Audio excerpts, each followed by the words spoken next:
ജനങ്ങൾക്കും അവകാശമുണ്ട്, എല്ലാ സമുദായക്കാർക്കും അവകാശമുണ്ട്. എന്നെ പറയാനും എന്നെ നിയന്ത്രിക്കാനും വിമർശിക്കാനും എല്ലാവർക്കും അധികാരമുണ്ട്. എന്നെ ശ്രീ വെള്ളാപ്പള്ളി നടേശൻ അതിരൂക്ഷമായി വിമർശിച്ചത് ഞാൻ സുകുമാരൻ നായർ സാറിൻ്റെ ആളായതുകൊണ്ട് പറഞ്ഞിട്ടാണ്. അല്ല അദ്ദേഹത്തിന് എന്നോട് വ്യക്തിപരമായ എന്ത് വിരോധമാണ്?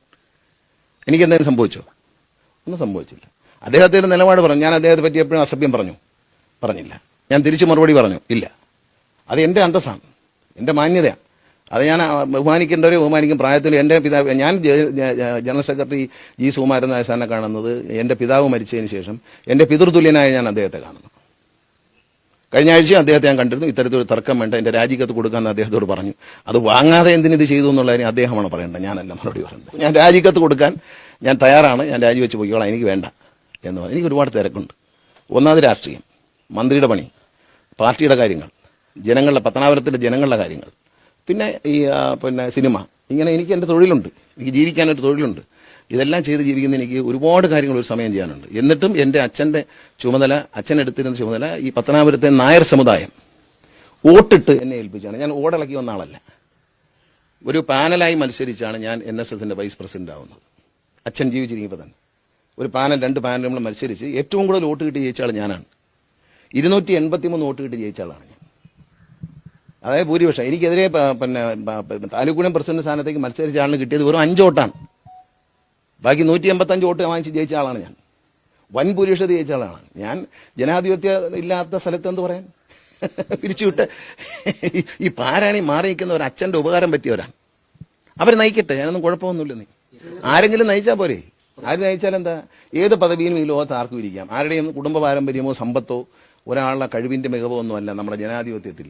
ജനാധിപത്യത്തെ നമ്മൾ പറയാറുണ്ടല്ലോ, മഹാത്മജിയും ഭരണഘടനാ ശില്പിയായ അംബേദ്കറും ജനാധിപത്യത്തിൽ പറയുന്നുണ്ട്, അങ്ങനെ വലിയ വിദ്യാഭ്യാസം വേണ്ട, ഏതൊരു 18 വയസ്സ് കഴിഞ്ഞ 21 വയസ്സ് കഴിഞ്ഞ ഏതൊരു ബുദ്ധിസ്ഥിരതയുള്ള ഏത് പൗരനും ഇരിക്കാം ജനാധിപത്യത്തിൽ. അത്രയേ ഉള്ളൂ. ഈ സംഭവങ്ങളൊക്കെ ഒരു രാഷ്ട്രീയപരമായിട്ടുള്ള ഉണ്ടല്ലോ, അത് കണ്ടാൽ നിങ്ങൾക്ക് വേറും ദിവസങ്ങളായി. ഇതിന്റെ പുറകിൽ ഒരു വീട്ടിൽ നിന്ന് എനിക്കെതിരെ മത്സരിക്കാൻ വരുന്ന സ്ഥാനാർത്ഥിയുടെ ഒരു വീട്ടിൽ തന്നെ 2 പേര് കമ്മിറ്റിയിലുണ്ട്.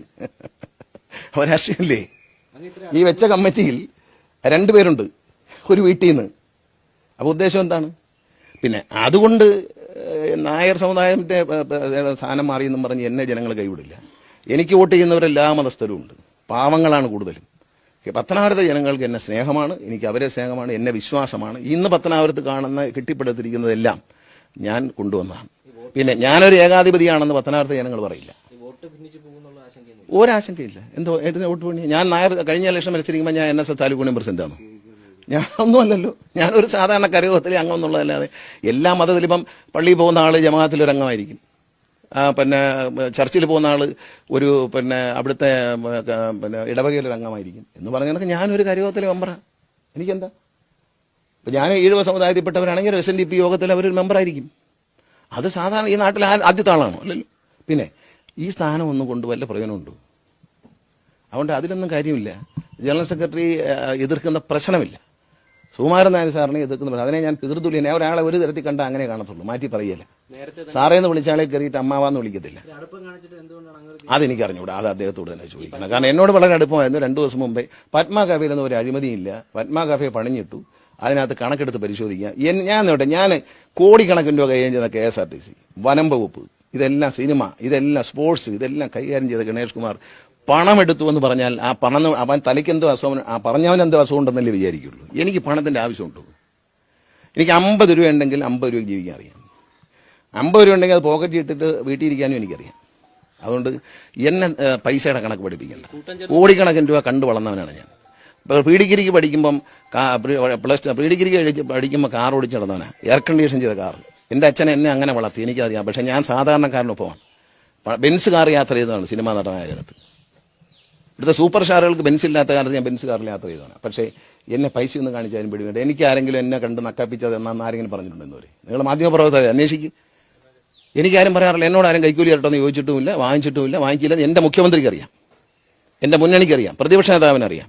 ഞാൻ അഴിമതിക്കാരനല്ല, ആർക്കും അഴിമതിക്കും ഒരു സ്വാധീനത്തിന് ഞാൻ വഴങ്ങുന്നവനല്ല. അത് വഴങ്ങത്തില്ല. എൻ്റെ ബന്ധുക്കളാണെങ്കിൽ പോലും ഞാൻ അങ്ങനെ സത്യപ്രതിജ്ഞ എന്ത് ചെയ്തോ അതിന് ഞാൻ ചലിക്കില്ല. എൻ്റെ ആദർശമാണ്. ഞാൻ പണ്ടും പറഞ്ഞിട്ടുണ്ട്, നക്കാപ്പിച്ച വാങ്ങിച്ച് ജീവിക്കേണ്ട ഗതി വന്നാൽ അന്ന് രാഷ്ട്രീയം മതിയാക്കുമെന്നാണ് പറഞ്ഞിരിക്കുന്നത്. ഗണേഷ് കുമാർ പൈസ എടുത്തെന്ന് പറഞ്ഞാൽ അവന്റെ തലയ്ക്ക് എന്തോ അസുഖം ഉണ്ടെന്ന് വിചാരിക്കുന്നു. പിന്നെ എന്തിന് ഞാനാണോ പിരിച്ചുവിട്ടത്? പാതിരാത്രി പിരിച്ചുവിട്ടാ ഞാനങ്ങനെ അറിയുന്നത്? ഞാൻ അതിൻ്റെ എതിരെയൊന്നും പോകില്ല, ഞാൻ അതിനെതിരെയൊന്നും പോകില്ല. അതൊന്നും എനിക്ക് പറയേണ്ട കാര്യമില്ല, എൻ്റെ ജോലിയല്ലത്. ഞാനിരിക്കുന്ന കമ്മിറ്റിക്ക് ഭൂരിപക്ഷം നഷ്ടപ്പെട്ടെന്ന് ജനറൽ സെക്രട്ടറി തോന്നിക്കാണും, പിരിച്ചു വിട്ടാണ്. രാത്രി എന്തിനാണെന്ന് എനിക്ക് മനസ്സിലായില്ല. ആണല്ലോ, വന്ന കമ്മിറ്റി, പുതിയ കമ്മിറ്റിയിൽ വന്നവരെ ലിസ്റ്റ് എടുത്താൽ എനിക്കെതിരെ പറഞ്ഞ് നടക്കുന്ന ഒരാളുടെ കുടുംബത്തിൽ നിന്ന് 2 പേരുണ്ട്. നിങ്ങൾ അന്വേഷിച്ചു, ഞാനെന്തിനാ പറയുന്നത്? ഇതൊരു ചതിപ്രയോഗം. അതായത് R ബാലകൃഷ്ണപിള്ള പിരിവെടുത്തിട്ടല്ല, എല്ലാ കരയോഗ അംഗങ്ങളും കേൾക്കുന്നതാണ് ഈ പറയുന്ന എല്ലാ ഒരു കരയോഗത്തിൽ നിന്ന് R ബാലകൃഷ്ണപിള്ള എന്ന മനുഷ്യൻ 64 വർഷത്തിനകം NSSന് വേണ്ടി ഒരു പിരിവെടുത്തിട്ടില്ല. അദ്ദേഹത്തിന്റെ സ്വന്തം സ്വത്ത് ഇവിടെ ഈ ഞാൻ നിൽക്കുന്ന ഈ വീട്ടിനടുത്തുള്ള കരയോഗം, അദ്ദേഹം പ്രസിഡന്റ് ആയിരുന്ന കരയോഗം 1 കോടി രൂപയുടെ ആഡിറ്റോറിയമാണ് ഉണ്ടാക്കി. ആ കരയോഗംകാർ പറയട്ടല്ല എന്ന് ബാലകൃഷ്ണപിള്ള സാറ് തന്നതല്ല. ഇവിടെ താഴെ വാളകം കരയോഗമുണ്ട്, വാളകം കരയോഗത്തിന്റെ കെട്ടിടം വെച്ച് കൊടുത്ത് ബാലകൃഷ്ണപിള്ള സാറല്ല എന്ന് അവർ പറയട്ടെ. സ്വന്തം കയ്യിലെ പണം, സ്വന്തം സ്വത്ത്, സ്വന്തം മക്കൾക്ക് കൊടുക്കേണ്ട പണം അദ്ദേഹം NSS വേണ്ടി കൊടുത്താണ്. ഈ കാണുന്നതെല്ലാം സ്കൂളുകളും കോളേജുകളും സർവ്വതും എസ്റ്റേറ്റുകളും എല്ലാം കെട്ടിപ്പടുത്തത് NSSന്റെ പണം, നാട്ടുകാരിൽ നിന്ന് പിരിച്ച പൈസയല്ല. R ബാലകൃഷ്ണപിള്ള എന്ന് പറഞ്ഞ മനുഷ്യന്റെ കഷ്ടപ്പാടാണ്, വിയർപ്പാണ്, അദ്ദേഹത്തിന്റെ സ്വത്താണ്. അദ്ദേഹം ഏത് സ്വത്ത് വിറ്റാലും കുറച്ച് പൈസ NSSന് കൊടുക്കും. അല്ലെന്ന് നായർ സമുദായം പറയട്ടെ, പത്തനാപുരത്തെ നായർ സമുദായം പറയട്ടെ, ബാലകൃഷ്ണപിള്ള ഞങ്ങളുടെ നിന്ന് പിരിവെടുത്ത് ഉണ്ടാക്കിയതാണെന്ന് പറയാമോ? ഒരു നായരും പറയില്ല. ഈ എന്നെ എതിർത്തുണ്ടാക്കുന്നവർ പറയില്ല. അതുകൊണ്ട് പിന്നെ NSSന്റെ പണം സഹകരണ ബാങ്കുകളിൽ ഇടാൻ പാടില്ല. അത് ഇടുന്നത് മാറ്റും. NSSന്റെ ബൈലോ അനുസരിച്ച് ഷെഡ്യൂൾഡ് ബാങ്കിലും റിസർവ് ബാങ്ക് നിർദ്ദേശിക്കുന്ന നാഷണലൈസ്ഡ് ബാങ്കുകളിൽ മാത്രമേ ഇടാൻ പാടുള്ളൂ. അത് സഹകരണ ബാങ്കിൽ ഇട്ട് കൊടുത്തു. അത് മാറ്റും എന്ന് കണ്ടപ്പോൾ ഒരു സഹകരണ ബാങ്കിന്റെ പ്രസിഡന്റാണ്, അഴിമതിക്കാരനായ ഒരു വ്യക്തിയാണ്. ആരാണെന്ന് അയാളെന്ന് എല്ലാവരും ചോദിച്ചാൽ നാട്ടുകാർ പറഞ്ഞു, അഴിമതിക്കാരനായ ഒരു വ്യക്തിയാണ് ഇത് ചെയ്തത്. യൂണിയനിൽ ഇത്ര എതിർപ്പുണ്ടാവാൻ കാരണം ഒന്നുമില്ല. അവിടെ അതിനെപ്പറ്റി ഞാൻ പറയാതിരിക്കുന്നതാണ്. യൂണിയനിൽ എതിർപ്പൊന്നുമില്ല. യൂണിയനിൽ ഇന്ന് വോട്ടിടാമോ? ഞാൻ മത്സരിക്കാം, ജയിച്ചിരിക്കും. ഉണ്ട്, സംശയമൊന്നുമില്ല. ഒന്നുകൂടെ വോട്ടിടാമോ? ഒരു ഇലക്ഷൻ വയ്ക്കാമോ NSSൽ? ഞാൻ മത്സരിക്കാം, ജയിക്കുമെന്ന് എനിക്ക് 100% ഉറപ്പുണ്ട്. ജനങ്ങൾ, നായർ സമുദായത്തിലുള്ള സാധാരണക്കാരായ ജനങ്ങൾ എൻ്റെ കൂടെയാണ്. ചതിയന്മാരില്ല. 5-10 ചതിയന്മാർക്ക് കൂടെ നിന്ന് ചതിക്കുക. ഇവരെ ആരാണ് എടുത്തത്? ഇവരൊക്കെ ഞാൻ തന്നെ എടുത്തു വെച്ചത്. ഇവരെയൊക്കെ തെരഞ്ഞെടുത്തും വെച്ചത് ഞാൻ തന്നെ. ചതിയന്മാരല്ലേ? അവരെന്താണ് വിളിക്കേണ്ടത്? സ്നേഹമുള്ള മാന്യന്മാരെന്ന് വിളിക്കണം. ചതിയന്മാരാണ്. അപ്പൊ ചതിയന്മാരെ ചതിച്ചുകൊണ്ട് എനിക്കെന്ത്? ചന്തു ചതിച്ചു എന്ന് പറയുന്ന പോലെ ഉള്ളൂ. ചതിയൻ ചന്തുവിനോട് നമ്മൾ എന്ത് പറയാൻ? അത് കണ്ടാ നിങ്ങൾക്ക് അറിഞ്ഞൂടെ? അതിൽ 3 പേര് രാജി തിരിച്ചു വാങ്ങിച്ചിട്ടുണ്ട്. അതെന്താ മിണ്ടാത്തെ? അതിൽ 3 പേര് ഞങ്ങൾ രാജിവെക്കുന്നില്ല എന്ന് എഴുതി ജനറൽ സെക്രട്ടറിക്ക് എത്തിച്ചു കൊടുത്തിട്ടുണ്ട്. അതെന്താ കാണാതെ പോകുന്നത്? ഈ 10 പേര് രാജിവെച്ചു. അതിൽ നിന്ന് 3 പേർ രാജിവെച്ച് ഞങ്ങൾ പിന്മാറുകയാണ്, രാജി പിൻവലിക്കുകയാണെന്ന് എഴുതി കൊടുത്ത കടലാസ് എൻ്റെ കയ്യിലിട്ടുണ്ട് പകർപ്പ്. അതെന്തുകൊണ്ട് സ്വീകരിച്ചില്ല? എനിക്കങ്ങനെ അറിയാം. എനിക്കറിയത്തില്ല. ഞാൻ അതൊക്കെ കാണാം. ഇതിന് അദ്ദേഹത്തിന് വിരോധം വല്ലതും ഉണ്ടോ? അതൊന്നുമില്ല, ബോധ്യപ്പെടുത്താണ്. അതൊക്കെ അദ്ദേഹത്തോട് സംസാരിച്ചു. ഒരു കുഴപ്പമില്ല, നിങ്ങൾക്കൊരു കുഴപ്പമില്ലെന്ന് എന്നോട് അദ്ദേഹം പറഞ്ഞിട്ടുണ്ടായിരുന്നു. പിന്നെ എന്താ സംഭവിച്ചത് ഇന്നലെ രാത്രി എന്നുള്ള കാര്യം എനിക്കും അറിയത്തില്ല. അദ്ദേഹത്തോട് ചോദിക്കേണ്ട കാര്യമില്ല. അദ്ദേഹം ഇതിന്റെ നേതാവാണ്, ചോദ്യം ചെയ്യപ്പെടാൻ ആകാത്ത നേതാവാണ്. അദ്ദേഹത്തെ ഞാൻ ബഹുമാനിക്കുന്നു. ഞാൻ മുമ്പേ പറഞ്ഞ വാക്കുണ്ടല്ലോ, അച്ഛൻ പറഞ്ഞ വാക്ക്, അതിൽ മാറ്റം ഒന്നും തന്നിട്ടില്ല. ഫോൺ കോൾ പോലും വിളിച്ചിട്ടില്ല ആരും. വളരെ നല്ല ബന്ധമാണ്, വളരെ സ്നേഹം. ഞാൻ പറഞ്ഞു, പെരുതുള്ളിയനായി കാണുകയും കഴിഞ്ഞ ദിവസം ഞങ്ങൾ കാണുകയും ഞങ്ങൾ സംസാരിച്ചിരിക്കുകയും അദ്ദേഹം എനിക്ക് ചായ തരികയും ഭക്ഷണം കഴിച്ചു എന്ന് ചോദിക്കുകയൊക്കെ ചെയ്ത് വളരെ സ്നേഹത്തോടെയാണ്. ഇപ്പോൾ ഇനിയും പോവും, നാളെ മറ്റന്നാളെ സമയം കിട്ടുമ്പോൾ പോകും. അതെനിക്കറിയാം. ഈ രാത്രിയിൽ ഒരു വിഷമമല്ല. മന്ത്രിസ്ഥാനം ഒഴിഞ്ഞു പോയിട്ട് വിഷമിക്കാത്തവനാണോ ഇതിന് വിഷമിക്കുന്നത്? മന്ത്രിസ്ഥാനം എടുത്ത് കളഞ്ഞിട്ട് ചിരിച്ചുകൊണ്ടിറങ്ങിപ്പോ എനിക്കാണോ ഇത്? ഞാൻ കേരളത്തിന്റെ സംസ്ഥാനത്ത് ഒരു മന്ത്രിയാണ്. ഞാൻ എന്റെ മന്ത്രിസ്ഥാനം വനമന്ത്രിയായി സത്യസന്ധനായി പ്രവർത്തിച്ചതിന്റെ പേരിൽ ഞാൻ എന്റെ മന്ത്രിസ്ഥാനം വലിച്ചെറിഞ്ഞിട്ട് പോയപ്പോൾ ഞാൻ കരഞ്ഞോ, ദുഃഖിച്ചോ? കഴിഞ്ഞ 5 വർഷം മന്ത്രിസഭയിൽ ഇടതുപക്ഷ മുന്നണിയിൽ ഉണ്ടായിട്ട് എന്നെ മന്ത്രിയാക്കി ഞാൻ ചോദിച്ചോ? പിന്നെ ഇത്തവണ വന്നപ്പോൾ എന്നെ ആദ്യം മന്ത്രിയാക്കുമോ? ഞാൻ ആക്കിയില്ല. ഞാൻ ചോദിച്ചോ? വിഷമിച്ചോ? എന്തെങ്കിലും ഇടതുപക്ഷ മുന്നണി വിമർശിച്ചോ? അധികാരം എനിക്കൊരു പ്രശ്നമേ അല്ല. എനിക്ക് എൻ്റെ കൂടെ ജനങ്ങളുണ്ട്. അത് ഈ തെരഞ്ഞെടുപ്പ് കഴിയുമ്പോൾ നിങ്ങൾക്ക് മനസ്സിലാവും. എന്നെ സ്നേഹിക്കുന്ന ജനമുണ്ട്. അതിന് ജാതിയില്ല, മതമില്ല, ഒന്നുമില്ല. സ്നേഹം മാത്രമേ ഉള്ളൂ. നിങ്ങൾ നാട്ടിലിറങ്ങി നിങ്ങളൊരു സർവേ നടത്തി നോക്കൂ. പത്തനാപുരത്തെ ജനങ്ങൾ പറയട്ടെ, ഇതാണോ എന്നെ സംബന്ധിച്ച് വലിയ കാര്യം? ഞാൻ ആ നാടിന് ചെയ്ത നന്മ, ആ നാട്ടിലെ ജനങ്ങളോട് കാണിക്കുന്ന സ്നേഹം, അവർക്ക് ചെയ്തിട്ടുള്ള നന്മ, അവർ ഓരോരുത്തരെയും വ്യക്തിപരമായ ജീവിതത്തിൽ ഞാൻ ചെയ്തിട്ടുള്ള നല്ല കാര്യങ്ങൾ, അവരോടൊപ്പം നിന്നതിന്റെ പ്രതിഫലനം നിങ്ങൾക്ക് തെരഞ്ഞെടുപ്പിന്റെ റിസൾട്ട് വരുമ്പോൾ കാണാമല്ലോ. പിന്നെ എന്തിനാണ് നമ്മൾ ആവശ്യമില്ലാത്ത കാര്യങ്ങൾ പറയുന്നത്? ഇതൊക്കെ ഒരു സിനിമയിലെ ഒരു സീൻ പോലെയുള്ളൂ.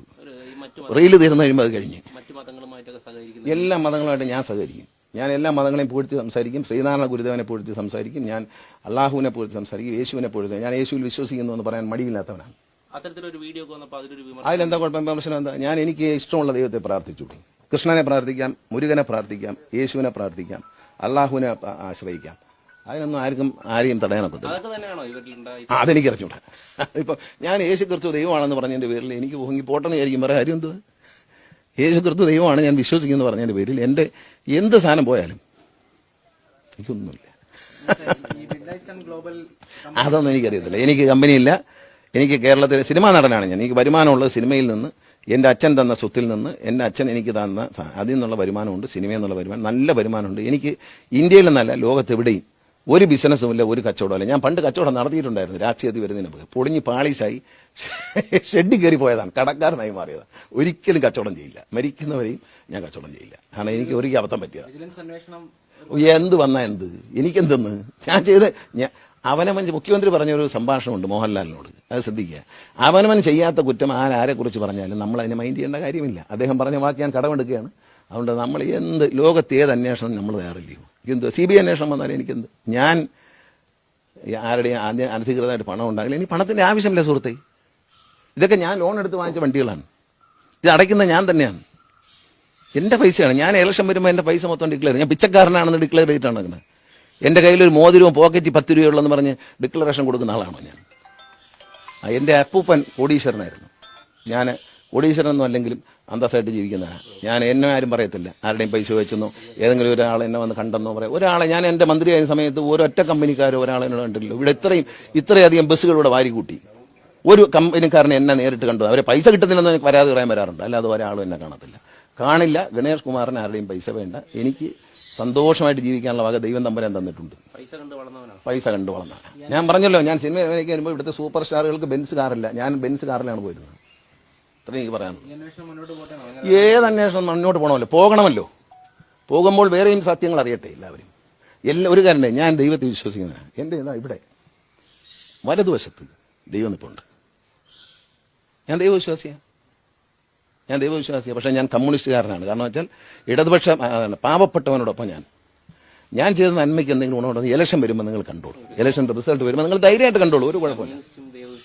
അല്ല, കമ്മ്യൂണിസം എന്ന് പറഞ്ഞാൽ ദൈവവിശ്വാസം ഇല്ല എന്നല്ല അർത്ഥം. സോഷ്യലിസമാണ് കമ്മ്യൂണിസം എന്ന് പറഞ്ഞാൽ. എല്ലാ പാവങ്ങളെയും ഒരുപോലെ കാണുന്നതാണ് കമ്മ്യൂണിസം. തൊഴിലാളിയുടെ കണ്ണീര് കാണുന്നതാണ് കമ്മ്യൂണിസം. അല്ല, ദൈവമില്ലെന്ന് പറയുന്നതല്ല കമ്മ്യൂണിസം. ആ സർക്കാർ ദൈവവിശ്വാസത്തിനെതിരല്ലല്ലോ. ഇന്നലെ ഞങ്ങൾ അഫിഡവിറ്റ് കൊടുത്തല്ലോ ഗവൺമെന്റ്. അതിൽ ദൈവവിശ്വാസികൾക്കൊപ്പമാണ് കേരളം. ഒരു കുറ്റബോധമില്ല.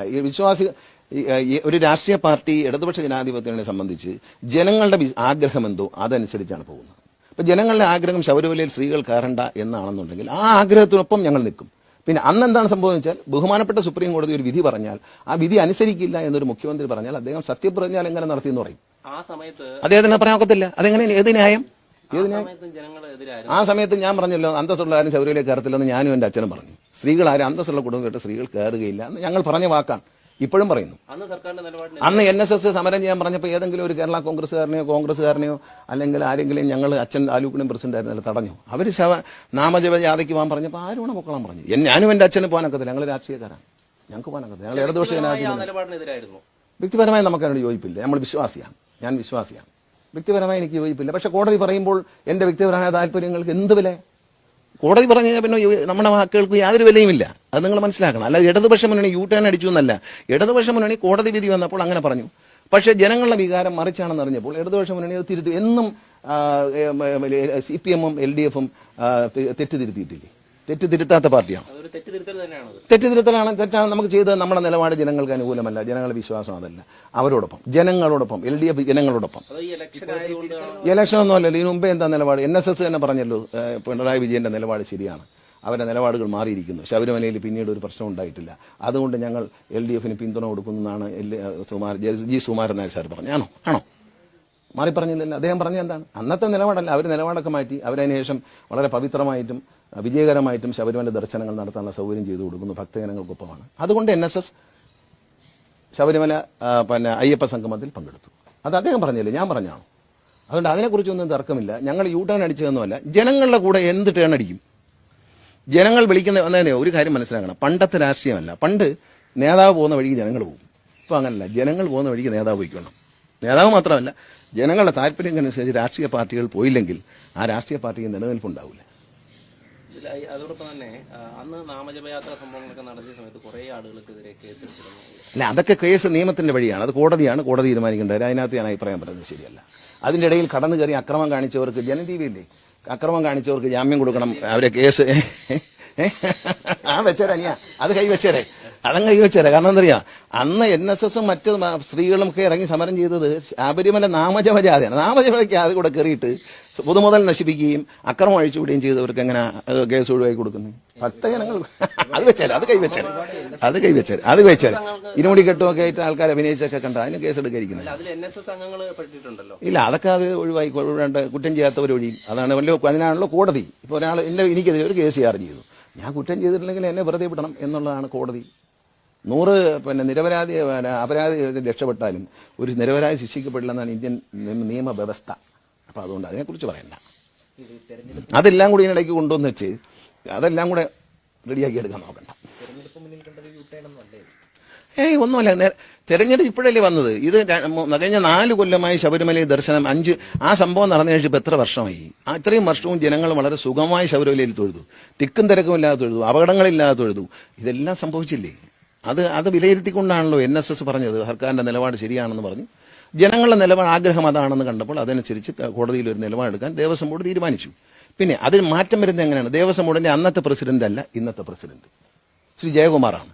അദ്ദേഹം ഒരു വിശ്വാസിയാണ്. അദ്ദേഹത്തോടൊപ്പമുള്ള കമ്മിറ്റി ഞങ്ങൾ ഇരുന്ന് തീരുമാനിക്കുന്നു, നമ്മൾ ഈ വിഷയത്തിൽ അഫിഡവിറ്റ് ഇങ്ങനെയാണ് കൊടുക്കുന്നത്. ദേവസ്വം ബോർഡ് ഒരു വേറൊരു ബോഡിയാണ് എന്ന് നിങ്ങൾ മനസ്സിലാക്കണം. ദേവസ്വം ബോർഡ് സർക്കാരിന്റെ അടിമയല്ല. ദേവസ്വം ബോർഡ് മറ്റൊരു ബോഡിയാണ്. ആ ബോഡിയുടെ ചെയർമാൻ എന്ന് പറയുന്നത് അതിന്റെ പ്രസിഡന്റ് ഇപ്പോൾ ജയകുമാർ സാറാണ്.